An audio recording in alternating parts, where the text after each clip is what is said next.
you. So my part of the session is identification and assessment of maladaptive behavior and functional analysis. This I will cover. So previously you have seen that all the theories part, operant conditioning, classical conditioning, and all the theories you have seen that. So in continuation with that, so identification and assessment of maladaptive behavior and functional analysis is something which we are going to cover in my part of the section. Okay. So objectives will be understanding. First, we'll understand the maladaptive behavior in children with special need. Okay, what is the impact of maladaptive behavior in children with special need? And then we'll see the assessment of what assessment we have and how we can use it. Okay, quick review, and we'll also try to understand the functional analysis, and we'll see the steps of behavior management process. So this is how the session will be divided into.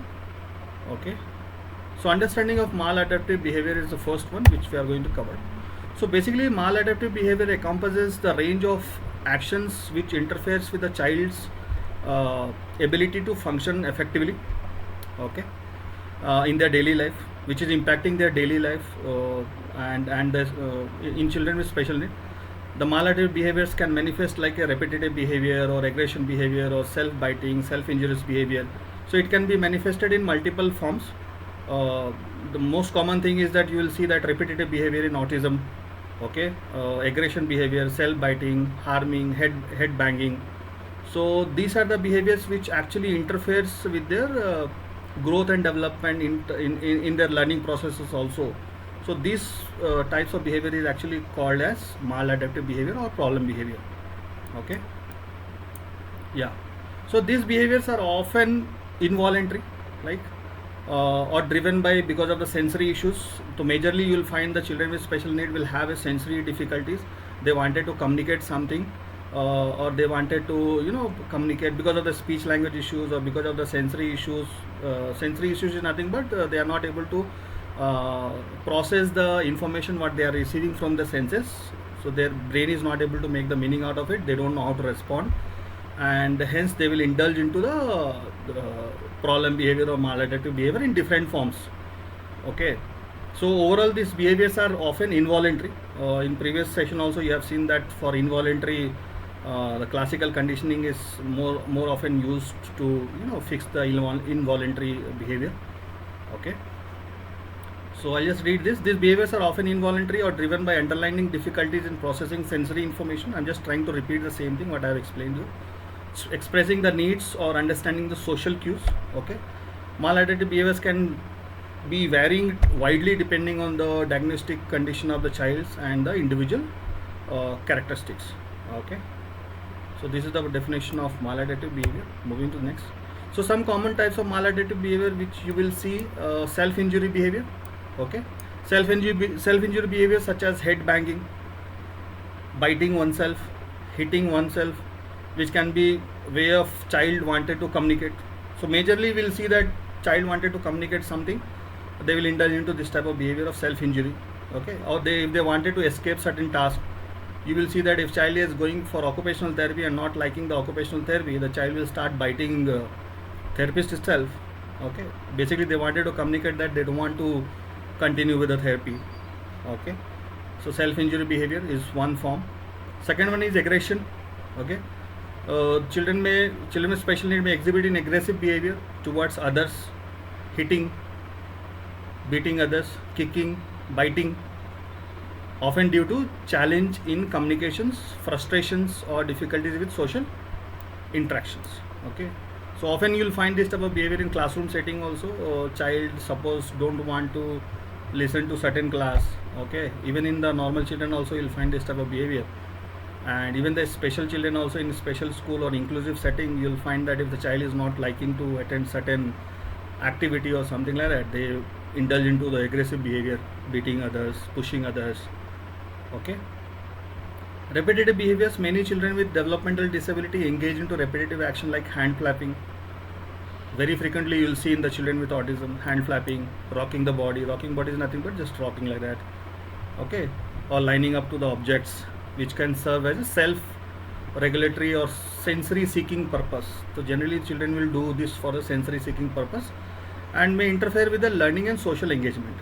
So this is how in larger area, if the children is having a maladaptive behavior, then their overall growth and development will be a blocker. I mean, these behaviors will become a blocker for their growth and development, because if something is interfering with the learning and social engagement, then definitely it will interfere with their growth and development, because social engagement and the learning is very critical for any child's growth and development.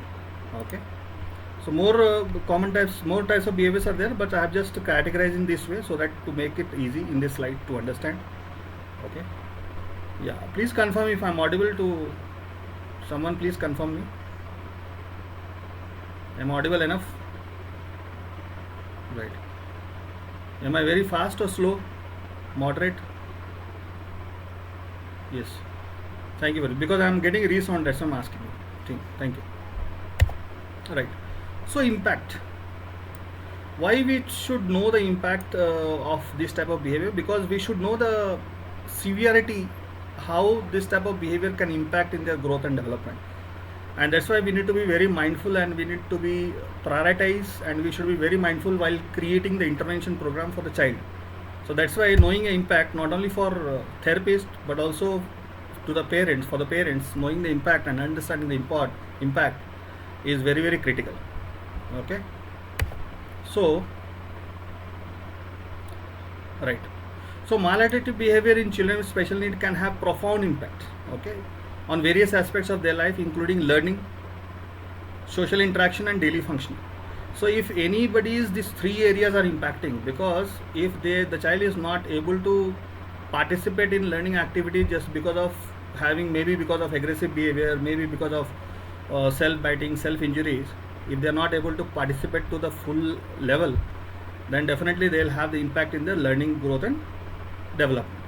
Social interaction is very important, and for daily functioning also, not having a maladaptive behavior is very important. Okay, firstly, this behavior can be significantly disrupt the learning process by interfering the attention, concentration and engagement in educational activities. Because anyhow, in order to participate in the learning activities, someone has to focus, someone has to be attentive, focus on certain activity at least to some duration, so that the child will be able to adapt that particular learn that particular learning goals in that particular moment. So this maladaptive behavior is said to be having impact to the attention and concentration as well as the engagement in the educational activities. Okay, children with struggling with maladaptive behavior may find it challenging in participating in the classroom. Obviously, if somebody is beating someone else, someone is spitting on someone else or pushing someone else, it becomes very difficult even for the teacher to manage the classroom. Not only for the teacher, as well as the child will not be actively allowed to participate in the certain activities, because they have to be treated separately, and because of this reason they'll also have a challenge in the participating in the classroom activities, which is a big which is a big gap in growth and development. Okay, classroom activities, following instructions or complete academic task, which can impair their academic process and achievement. So this is how you will see that entire learning activities will be impacted. And children with special need, if they are going for occupational therapy, it is very important to sensitize the sensory stimulation in children. It is very important that a child should participate in the therapy process systematically they should follow it. So then only they'll be able to sensitize their sensitivity, and hence they can engage into the daily life activities. It's very important. So whatever activity it can be in classroom or it can be in therapeutic center, in the both areas their attention concentration plays a major role, and following instruction plays a very big and major role in order to learn something. Okay, and if child is indulged into maladaptive behavior, then obviously they will have the impact on these areas. Okay, thank you. Moving to the next slide. Okay, my screen is visible to all of you now. Someone just put yes or no. Yeah. So maladaptive behaviors can adversely affect social interactions. It's a big one, okay, and relationships, because any child who has to participate into play activity, therapist does a play therapy, in that group therapy. In all these areas, there is a big important role of social interactions and relationship. Okay, so children exhibiting aggressive or repetitive behavior may have very difficulty forming, maintaining friendship, leading to social isolation and loneliness. So if child is not able to participate in social interaction, then the child will be isolated, separated from the group. uh, that will negatively emotionally impact the child as well. Okay, the child may feel low confident, low self esteem as well. Okay, let's say about the child is just a mild ADHD. Okay, mild ADHD child, but he's having a habit of pushing others or beating others, then that child will be separated from the group, maybe in the classroom or maybe in the therapeutic center, or maybe the therapist will have the limitation of conducting a therapy.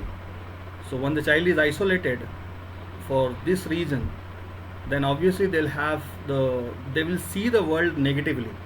They start seeing the world negatively. That will negatively impact their emotional status uh, for their future learnings as well.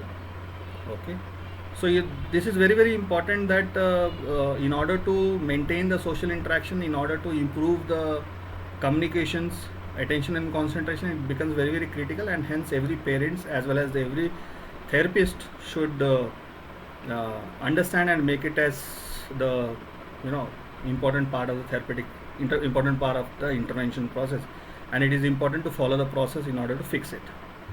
Okay, right.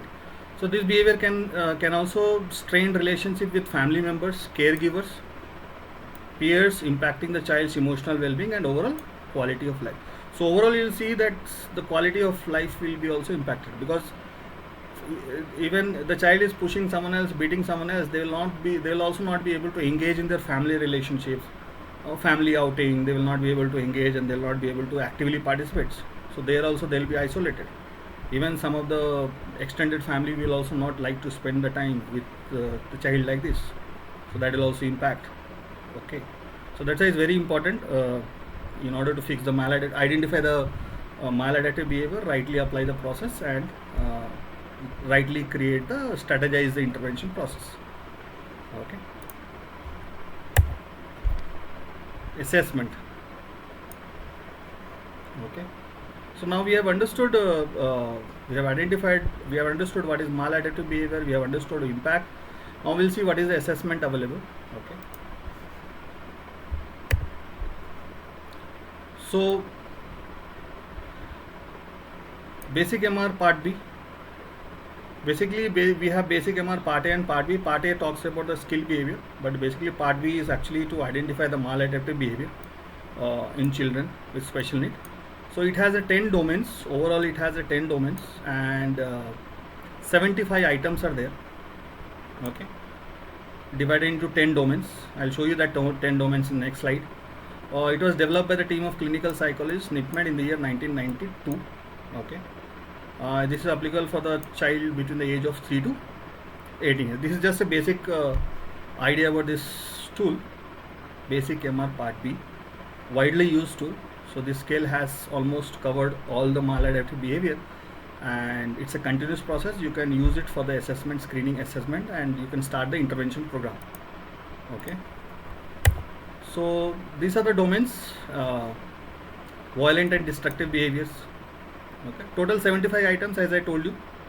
Violent and destructive behaviors, temper tantrums, misbehave with others, self-injurious behavior. Okay, repetitive behaviors, hand flapping, self-stimulations. Okay, generally, as I told you, sensory seeking behaviors often comes under the repetitive behaviors. Odd behaviors, hyperactive behaviors. Yeah, someone said that my voice is not clear. Is my voice is clear? Am I? Yeah, so everyone says that's clear. Is it loud enough? Is it loud enough? Yeah. Thank you very much. So guys, if someone has the issue with the audio, please check your audio. Or okay. So hyperactive behaviors, most common hyperactive behaviors you'll see. Okay. Rebellious behaviors, antisocial behaviors, and fears. Okay. Venkatesh Swami saying no voice. Prasad says very clear, sir. So please check Venkatesh Swami from your side. Okay. So I just repeat the 10 domains here: violent and destructive behaviors, temper tantrums, misbehaves with others, self-injuries, repetitive behavior, odd behaviors, hyperactive behaviors, rebellious behaviors, antisocial, and fears. So 10 domains are there, 75 items are there, and how it is scored? It is scored in this way. Okay. If you find no such behavior, then you will mark it as 0, never. If sometimes you are seeing that particular behavior, occasional, and very frequent, means you will marking at 2. Occasional means you will be scoring at 1, never means you will be scoring at 0. So basically when you are doing an assessment, you will observe the child as well as you will do the interview with the parents. Both the aspects you need to cover during the assessments. Okay. And it's a careful observations and carefully asking the questions with the parents and getting the answers about these particular items. Okay. Yeah, you can use it even with the normal children as well, because items are covered. Because even normal children is beating someone else means there also it's beating someone else. Pushing someone else means they're also pushing someone else. So special child is also pushing and normal child is also pushing. There is no difference. So I prefer you can even use it for the normal child as well, because techniques will be same in order to modify the behavior. Okay.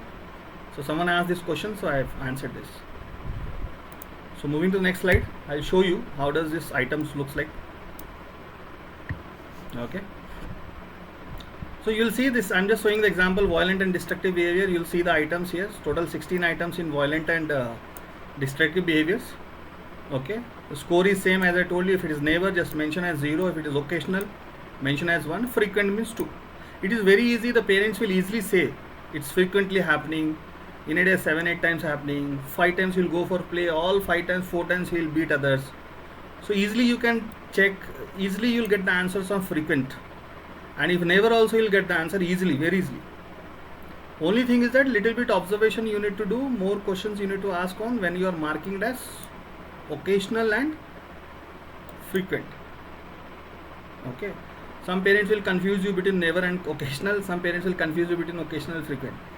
Okay. So basically when I do the assessment, I check. First I will try to guess how frequent it happens. So once I know, once I rule out this thing, frequency, then other two will get, it will be easy for me to identify. Right. So that bias is there. It's manual activities. So that will be there. Okay. So violent and destructive here, 16 items are there. Temper tantrums, there are 4 items here. Okay. Misbehave with others, there are the rest of 21 to 37 items. Repetitive behavior, rocks body, nods head. Okay. Sucks thumb, thumb sucking also you'll find. Okay. Making peculiar sounds, bites ends of the pencil. Okay. So sensory seeking behaviors are generally comes into this category. Rocks body, nods head, and all those things. Okay. So till 45, odd behavior you'll find this from 46 to 53 items. Laughs to self, self laughing, laughs inappropriately. I'm just going quickly on this assessment part. Okay. Talks to self, hoard unwanted objects, sticks, thread, piece of odd clothes, picks nose. Okay. Plays with unwanted objects, chappal, and all those things. So this is covered. In hyperactive, 3 items are there. So does not sit in one place for required period of time. Frequently you will get this type of complaint from the parents. Does not pay attention to what is told. Okay. Does not continue with the task at hand for the required period of time. So these are the only 3 items which is under the section of hyperactive. Rebellious behavior, stubborn kind of behavior, refuse to obey command, does opposite of what is requested, you know, takes very long time, wanders outside schools, runs away from the schools. These things are covered into this category. Argues without purpose. Antisocial behavior, stealings. Most common thing is steal. You will get a lot of cases. I get a lot of cases on stealing. You know, lies or twist the truth, cheat in games of no sense of fair play. Okay. Touches own private parts. So basically 7 to 9 years old child, not 7, 6 to 9 years old child, you will find lot of behavior touching their own private part. Even in the school also they'll touch. Okay, touch other private parts in public, gambles. So these things will come under the antisocial behavior. Okay, fear of object, animal, places, persons, or any other things that you can mention. So overall you'll find 10 domains. Okay, 75 items, and the score will be, if it is never, the score will be 0. If it is occasional, score will be 1. If it is frequent, the score will be 2. Okay. So next comes to functional analysis. Okay. So basically functional analysis talks about it will help you to identify why that particular behavior is happening. Why that particular behavior is happening. This is what the functional analysis will cover. So how to do this functional analysis? I'll just read this definition. Functional analysis and behavior intervening plan are essential components in addressing the maladaptive behavior in children with special need. So it talks about ABC model. Okay. So ABC is, it has a 3 component. One is called antecedents. What happens before the behavior is something which we should know. And next, behavior. B stands for behavior. Behavior itself. Okay. Whatever maladaptive behavior is there, whatever maladaptive behavior you have got it from basic MR list. Okay. And then consequence, what happens after that particular behavior. So 3 has to go on the sequence: antecedents, behavior, consequence, and immediate. Antecedent does not mean that just half an hour before the behavior. No, just before the behavior, what has happened, that is called as antecedents. And the behavior itself, and consequence after the behavior, what has happened. So next, event. So you can understand it as an event. So event before behavior, during behavior, and event after behavior. So careful observing of this ABC will actually give you the idea that why that particular behavior is happening. I think somebody asked in the chat box that how do we identify. So functional analysis is the solution for that. Okay. So this is one example. Like as I told you, ABC model, A stands for before behavior, the event before behavior. B stands for behavior, and C stands for after the behavior. So here you will see the example. Maths class started, antecedents. Behavior was he disturbing the classes. Rahul is disturbing the class. Consequence, teacher punish Rahul. So like this you need to observe the particular behavior. For example, you have taken the behavior pushing others. So for that pushing others, you can do the ABC analysis for about 3-4 days or 5 days, so that you will know that what is actually what is the function behind that particular behavior. And you will also know that how you can modify the behavior. Sometimes what happens, just changing the antecedent will also modify the behavior. Sometimes what happens, if you change the consequence also, you will modify the behavior. So that's why ABC becomes a very, very critical and important steps in behavior management program. Okay. So as I told you, this part is already explained. So understanding the before items, when does that problem behavior generally occur? So timing plays a very, very important role. Okay, and timing is an important factor for behavior management program. So when is that particular happening? Okay, are that particular times of the day, is it happening in that particular times of the day of the problem behavior tends to occur more? Example, during morning hours or meal time or in the evening time, like that. Timing plays a very big role. Okay, with whom that the particular problem behavior is happening, is that particular person is there, only specific event is there. Okay. Example, does it occur more in the presence of specific person, teacher, etc. Okay. So where does that particular problem behavior is happening? Are there specific places is there? Any particular place is there? Situation is there? These are the different aspects of identifying timing, person, place, situations. Okay.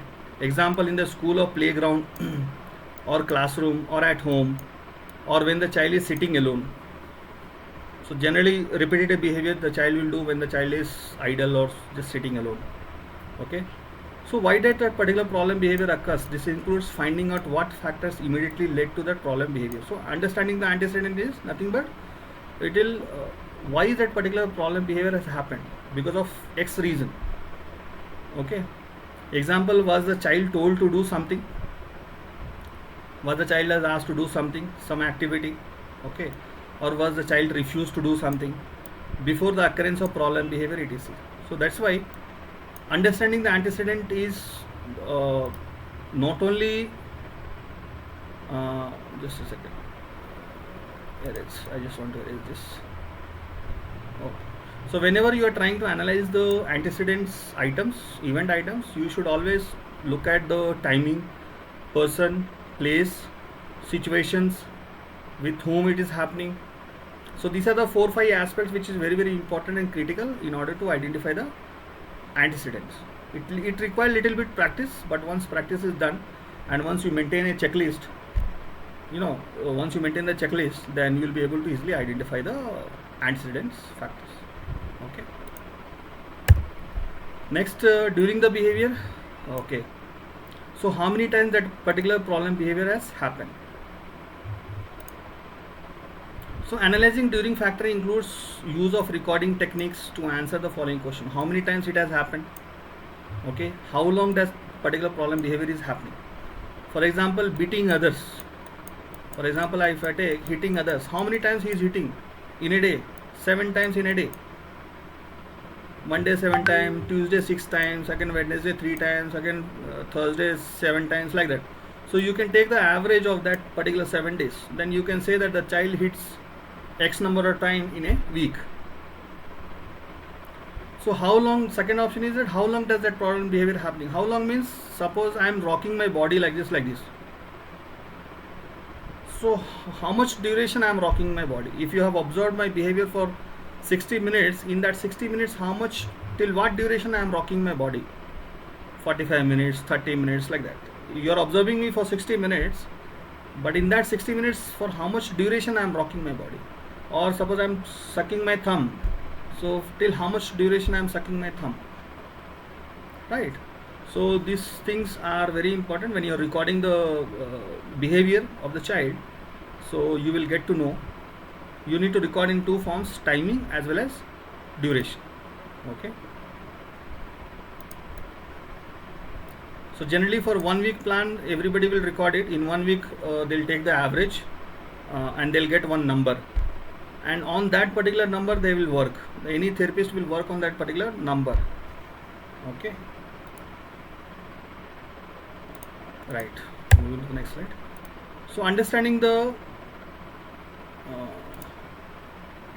after factor, consequence. Okay.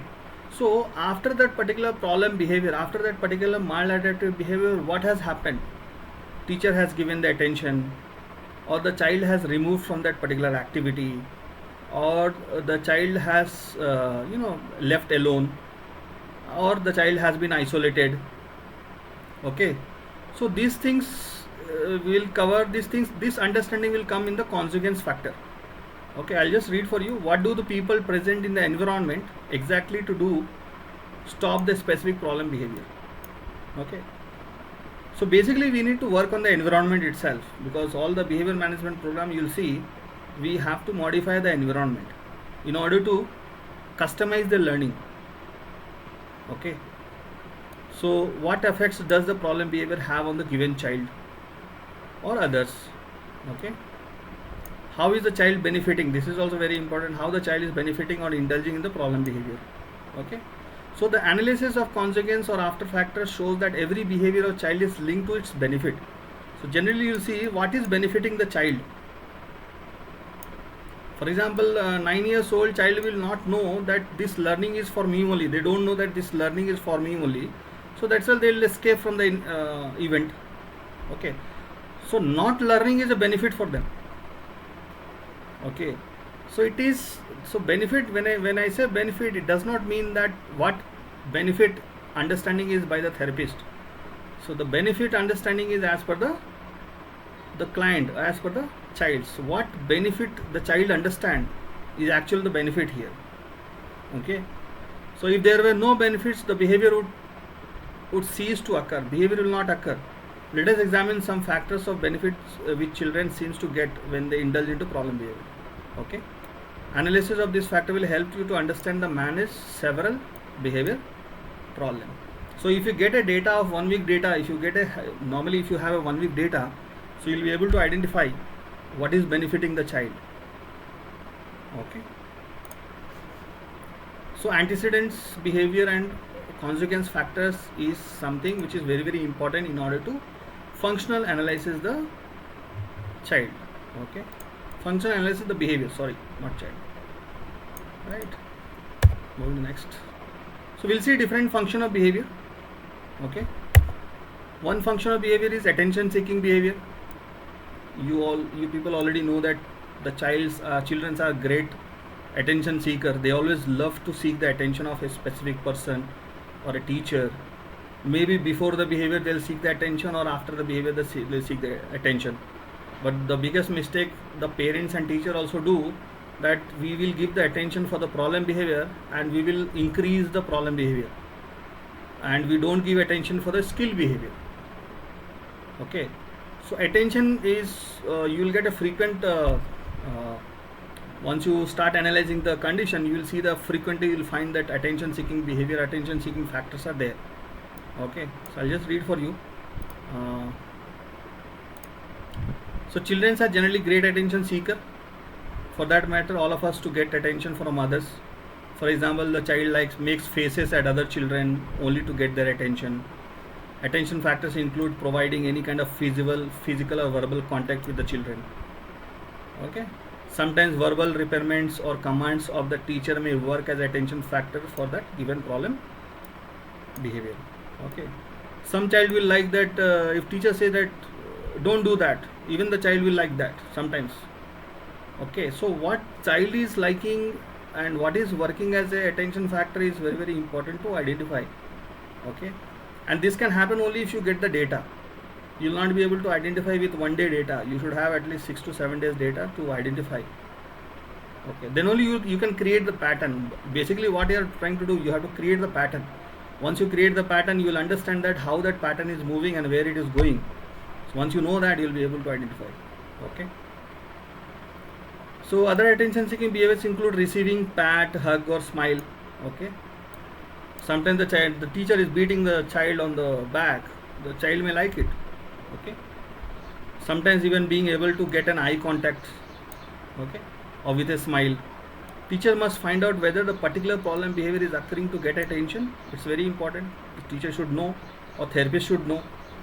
Is it because of attention? Because the children are great attention seeker. They love it actually. Okay. A little bit of social reward, if the teacher is giving a social reward for good behavior, then easily any teacher can modify the behavior of the child. Okay. So the problem behavior tends to occur more when you are not paying attention to the child. See, the problem behavior is occurring more when you are not paying the attention of the child, and the steps when you attend to the child, it means that it's attention seeking behavior. So I'll show you the example also next slide. Coming slide also I'll show you some examples, so you'll get to know that.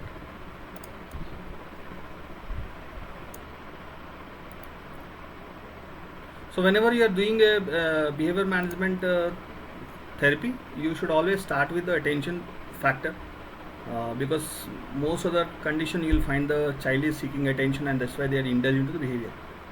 Okay. Self-stimulating factors. Okay. So sometimes children learn to indulge into the repetitive behaviors such as rocking the body, finger flicking. Okay, this is especially true with severely or profound retard children. So basically it will happen generally with the severely and profound retard children. they indulge into self-stimulating behavior. So usually self-stimulatory behavior increase when these children are left alone. So when they are not into any kind of activity, any productive activity, if nobody is being with them, if they are free, if they are alone, they start into self-stimulating behavior. Generally, you will find this self-stimulating behavior happens when the child is doing nothing, just sitting like that. Okay. Unstimulated or understimulated, or at times overstimulated in their environment. So sometimes when you are overstimulated also or understimulated also, the child will get into the self-stimulating behavior. So whenever we are giving any activity, it is very important to know that what level of activity the child is currently able to do. Okay, and accordingly you can design the therapy, or accordingly you can design the learning plan with the child. Okay, so when such children are engaged in useful activity, this self-stimulating behaviors tend to reduce. So overall the idea is that you have to engage the child as per his age appropriate, as per his level of intellectual functioning. You can engage the child into the productive activity in order to decrease the self-stimulation factor. Okay, is it clear, guys? Just please say me yes, no, maybe.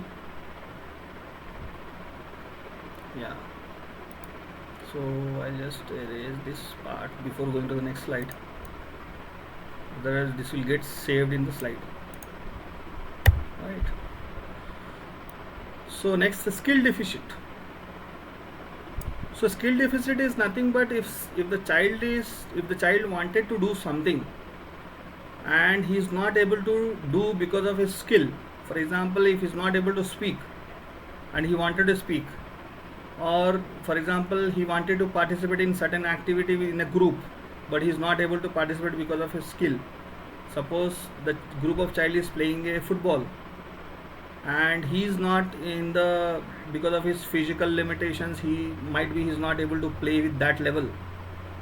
Okay, skill deficit, because of, and he wanted to do something and he is not able to do because of the certain limitation.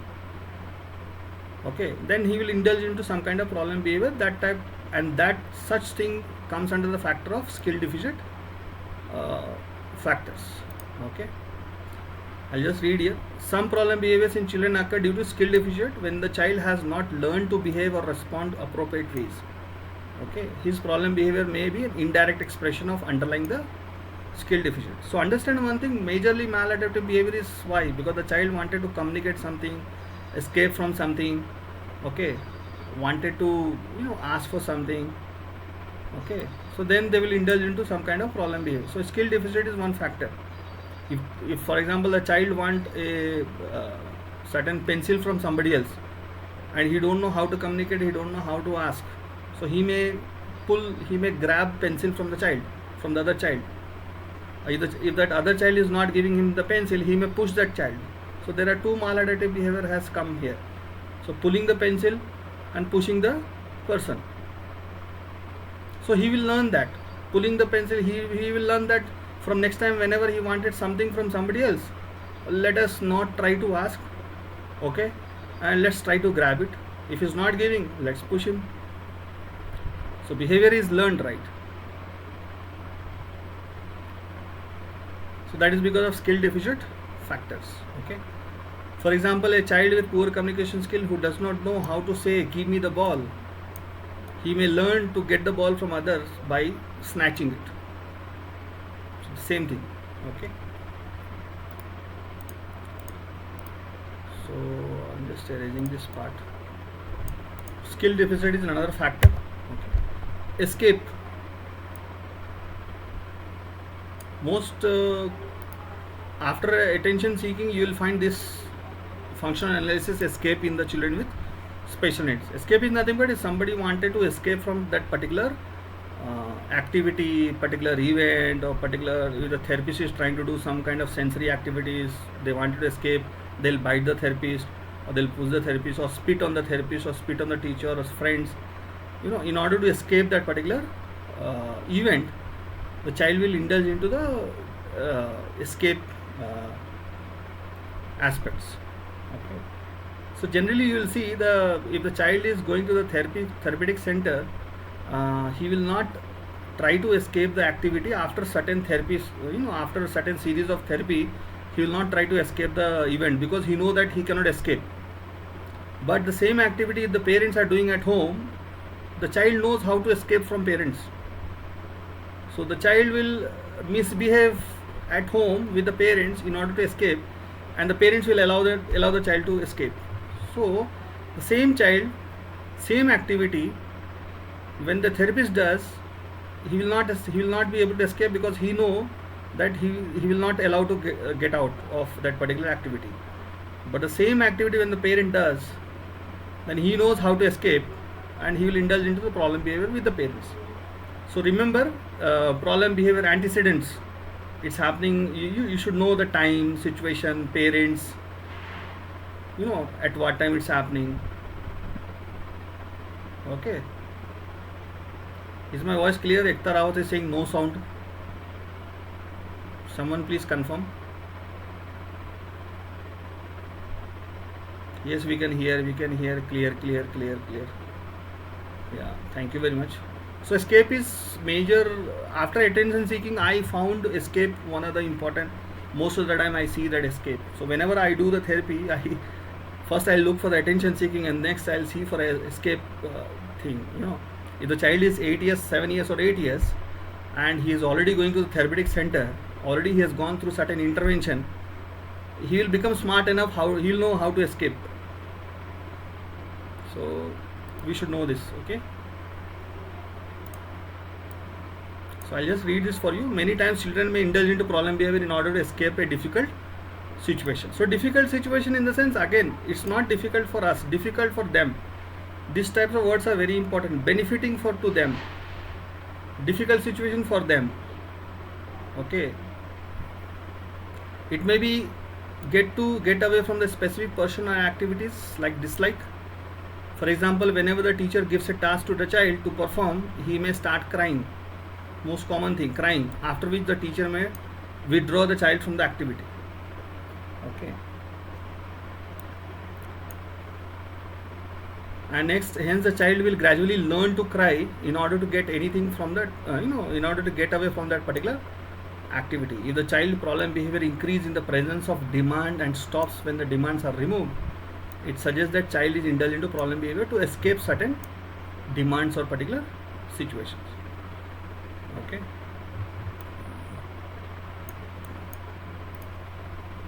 I'm just erasing this part.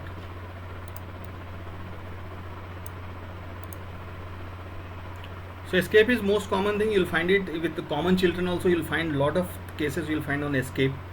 Okay, so whenever you see that the child is trying to escape the particular activity, you can reduce the intensity of activity. You can divide that particular activity into maybe 1/3 or 1/4 or 1/5, 1/8 also, as per the current functioning of the child, current level of IQ of the child, current level of functioning of the child.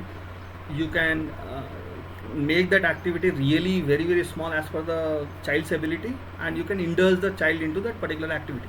And when the child is completing that activity, you can reward the child, like positive conditioning. You have seen theories just before the session. You can apply those things, operant conditioning and all those things you can apply, and you can slowly increase the intensity of the child. You can slowly you can give the social rewards, tangible reward or primary reward or secondary reward, and you can slowly modify the behavior of the child. So if there is escape factor is there, then definitely you can work, but you should never remove the child from that particular activity if that particular activity is really productive and which is mandatory for that particular child. So ultimately what you can do, no need to give the big activity to the child, and analyze the current IQ functioning of the child, analyze the current skill behavior of the child, and based on that you can just really divide the activity into XYZ thing, make it very small, and start performing the therapy with the child, and slowly increase the intensity, reward the child, encourage the child, motivate the child. You'll be able to see the same child who was escaping the activity, after 15-20 days with consistency and continuity, the child has learned how to perform that particular activity. Okay, tangible factor, big one. Tangible factors, even some problem behavior in children, tangible factor is nothing but any items. If the child requires any kind of material or any kind of items, that particular things will come under the tangible factor. For example, some problem behavior in children may actually fetching some tangible material, some rewards. For example, teacher gives a toy to a crying child so as to make him stop crying. The child may temporarily stop crying. So best example nowadays, you will see that if the child is crying, the parents will give phone. So that is because of tangible factor. And in order to take phone, in order to watch screen lot of things, I will start crying and indulge into some kind of problem behaviors. So that's the best example for tangible factor. Okay. So for short period of time, that's okay. For immediately you want to fix it, that's okay. But on long run, this will actually encourage the child to get into the promote his maladaptive behavior. So he started with you, but he will also continue to start with others. Same thing he started in the home, the same thing he'll do when he goes to his relative house. Okay. So but in long run, indirectly the teacher may have actually taught him to cry more, as that would easily fetch him tangible rewards. Okay. If the problem behavior stops when tangible reward is presented, the function of the problem behavior would be tangible. So what happens? The child stops crying after giving some item, some toy or some phone. Then that means this particular function of behavior is because of tangible factor. So why we are doing this thing? Because we wanted to see what is the factor behind that particular behavior. Okay. Right. So moving to the next. Yeah. So this is one example here. I think you can see the screen, right? Everyone can see the screen. I try to enlarge as much as I can. You'll see ABC here, antecedents, behavior, consequence, and the last column is function. Okay.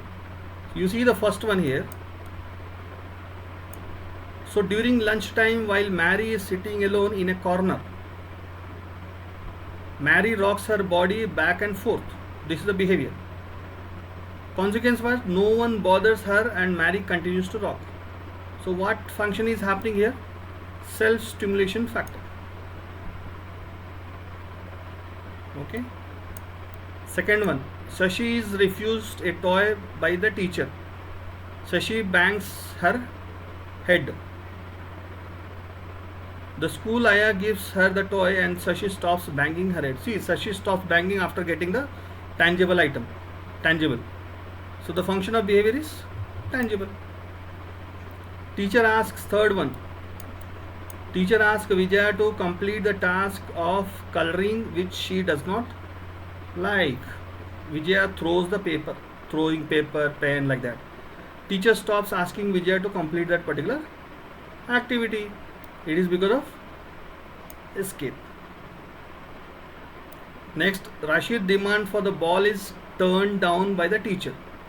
Rashid cries. The teacher gives him the ball and Rashid stops crying because of tangible. Okay. Mani demands to ride on the bicycle by himself and refused. And he is refused. Mani used abusive words. The teacher allows Mani to ride the bicycle by himself and he stops abusing. Tangible. While the class is on, Kiran asking how she will go home. The teacher keeps telling that her mother will come and take her. It's because of attention. Social attention is second thing, but actually it's because of attention. Okay. So like that you can do the ABC and functions. ABC you can do and function. You can identify. It's happening because self-stimulation, tangible, escape, social attention, like that. Okay.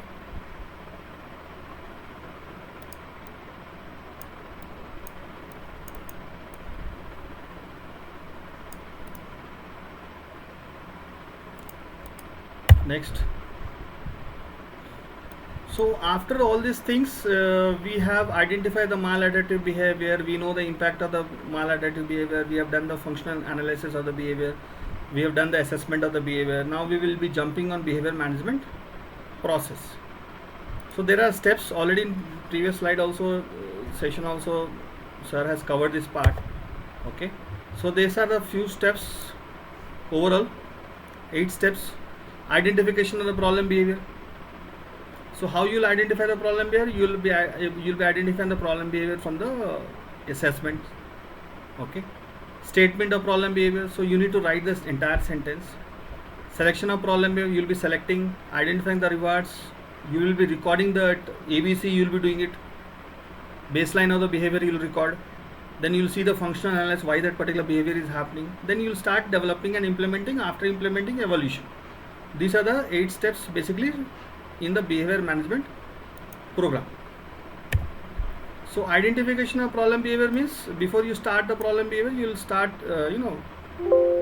one second. Just give me 1 second.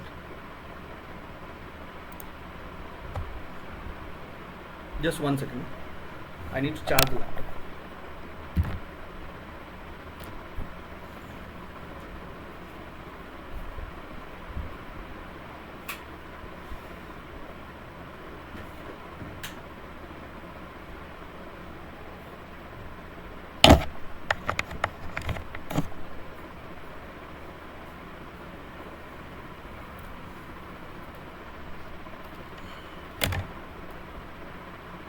Yeah, sorry. So that laptop charging was getting down. Yeah. Am I audible, guys? Yes, no, maybe.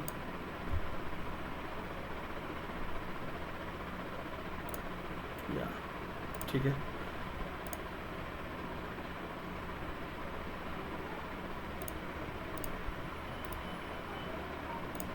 Right. So identification of the problem behavior is important aspect. The start, the beginning of before you start the intervention plan. Okay.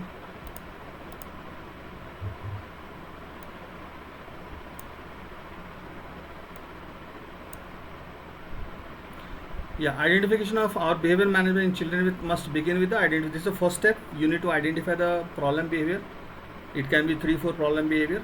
Okay, hitting others, beating others, spitting on others, pushing others. You can identify by observing the child, doing the interview, and anyhow you'll be doing that assessment. Through assessment also you'll be able to identify the problem behavior. Okay.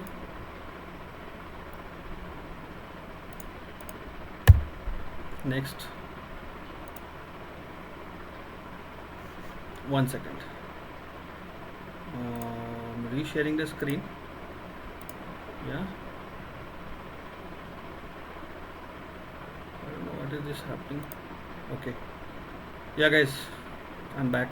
Okay. And then you will take the statement of the problem behavior. This is very, very important because problem behavior, maladaptive behavior or problem behavior will not happen in isolation. It will always happen in, with something else. For example, if you see here, Anu hits others. It's not an isolated one, right? Relil pinches others. Pooja spits on others. Malice sucks thumbs. Mamta rocks her body back and forth. Sarita takes away the pencil from others. So you'll be writing the sentence, what happens actually. Okay. So statement of problem behavior you need to mention. This is very, very critical because this will help you to analyze and start intervention plan. Okay. Selection of problem behavior. How you will be selecting it? Basically, the child might have 5-6 problem behavior or maladaptive behavior, but you'll be selecting only 1 or 2 behaviors. Basically, you should start working with 2 behaviors. Okay. So which behavior you will select? So you'll be selecting whichever is harmful, whichever is dangerous to themselves or dangerous to others. That particular behavior you need to give a priority. For example, if I'm beating others, for example, 2 behavior I am having. Okay, I am beating others, and second behavior is I am escaping from the activity. So which one we should take? We should always take something which is dangerous to themselves or dangerous to others first. So beating others is something which I need to select. So basically you can select only, you can start working with 2 behaviors and you can continue to do. You cannot work with 6 to 7 behaviors and start modifying it. So the process is that you should start working with 1 or initially you can start with 1 behavior. Once you get used to, you can start with 2 behaviors. So how you will select? Something which is dangerous to themselves Dangerous to themselves means, for example, biting, self-biting is there, cutting is there, beating others to aggressive towards other, pushing others. So this dangerous, whichever is dangerous for their impacting their learning process, that thing you should prioritize and start working on that. So that's why selecting a problem behavior is very, very important. Okay. If there is no harming behavior to themselves, no harming behavior to others, then you can start taking it whichever is impacting their learning. For example, escaping from that activity, so that you can take. Okay. Not sitting in a class for longer period of time, so that will actually impact in social interaction, that will actually impact in their learning processes. So those things you can take. So we need to be very careful. We have to prioritize the behavior. Okay. Rewards, this is a big one. Okay, we should because in order to modify the behavior, you know that application of operant conditioning, when we want to apply the operant conditioning, we have to reward the person, reward the child for the skill behavior, right? Because we wanted to repeat that skill behavior and we wanted to decrease the problem behavior. So reward, there are two types of reward: primary reward, secondary reward. Primary reward is something which is eatable, okay, and secondary reward is something which is tangible. Any items are there. Because if you start working with early childhood, I mean before 6 years or 7 years age, 2 years to 6, 7 years of age, when you are working with a child, they love to primary rewards. They love something which is primary rewards. 3 years, 4 years child, and 6, 7 years child, 8 years child, they will like to have more tangible items. Any compass box, any pencil box. And second important thing is that reward should be something. The reward should be for. It should be for child. It should not be something which you like. Understand, this is very, very important. I cannot select reward something which therapist like.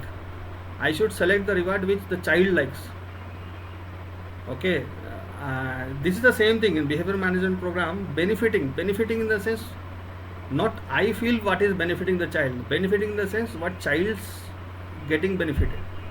So we have to keep ourselves from the perspective of child's perception. We need to see and we need to observe. So how to select the reward, this is also, there is a different concept. Okay, you can do sampling and you can identify the rewards. You can check with the parents, you can interview, you can see the reward history. These are the different areas, different aspects from which you can select the reward. And whenever you are trying to modify the behavior, modify the child's behavior, you should have at least 6 to 7 rewards. You cannot modify the child's behavior with 1 or 2 rewards, because the intensity of, because frequently we are giving the reward to the child, right? Whenever we are giving a reward to the child for the skill behavior, what happens? The intensity of that particular rewards decreases. Okay, so that's why you should have at least 6 to 7 rewards. It's good if you have that much 6 to 7 rewards, and understand that it should not be expensive and it should not be easily accessible to the child. You should have a simple rewards, simple and easy reward you need to select, not accessible. 6 to 7 rewards, and then you can start working. Then you can create the program and you can start working to modify the behavior. So whenever you see that particular reward is, the intensity of that reward is coming down, you should immediately launch the second reward, then third reward. So nearly 25 days, 30 days, 40 days, in order to modify one behavior, it will go around 40 days like that. Okay, so this is very, very important aspects. Something has come here. So that's why working on rewards, identifying reward, because this is the key. If the right reward is selected, you will be able to modify the child's behavior. And whatever we have done earlier, that will all go waste if we are not selecting the right reward. Because all what we have done, we have identified the behavior, we have done the assessment, we have done all those process, and the last minute, if you have not selected the right reward, you will not be able to modify the behavior. Initially only you will know if the behavior is changing or not. The moment behavior is changing, that means you are going in the right way. If the behavior is not getting any response, then immediately we should analyze all your activities, analyze your rewards, and start immediately changing that, and immediately you can work on that. So rewards is very critical. So again, reward is something which the child likes it or child likes to have. It is not something which the therapist like it or therapist think that the child likes it. No, because one reward can be a reward for one child, the same reward may not be the reward for other child. Okay, so this is about identification of reward is a different good aspects. I hope that's clear. So recording a problem behavior is very important. We have seen in ABC B pattern recording. So in recording we'll do in two aspects. One recording is how many number of time it is happening, and second recording is for how much duration it is happening. Okay, I'll show you one sample here. I'm changing the screen. The screen is getting changed. Na? Can somebody confirm? Are you seeing the screen? Recording example, event recording. Yeah. So you will write all this demographic, name, what to record, classroom, putting what mark, when to record. This is the demographics. You'll mention age. Okay, 7 days record, 6 days here. Generally we'll do 7 days, because if this is classroom, no, that's why they have done for 6 days. So school timing 9 to 12, 9 to 12, 9 to 12, 9 to 12. How many times it's happening? Hitting others 5 times, 4 times, 6 times, 8, 7, and total they have done for 6 days. So school timing 9 to 12, 9 to 12, 9 to 12, 9 to 12. How many times it's happening? Hitting others 5 times, 4 times, 6 times, 8, 7, and total they'll mention here. They'll take average and they'll write it as on an average the Joseph hits 7 times per day. So this is the actual number. You remember, right, in previous sessions, the behavior which we can observe, the behavior which we can measure is something which we can modify. So this is what we are measuring here. So we have seen in previous session, right, behavior is something which we can measure and observe systematically, then we can start modifying it, and here is something which we got the number. So getting a number is very important. We have to get the number. Okay, and this is not only behavior with the special children, but this is the behavior with the general population also. We can, if we can record it, if we can get the number, we can do it, right? Sorry, previous slide, I'll just remove these things. I'm sorry, I'm writing and I'm removing, so extremely sorry for that. Yeah, right. So next comes to record, right? Just a second, I got a different slide.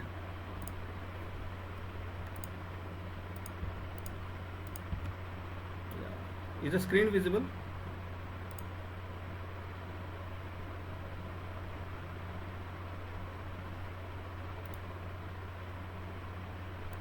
Right.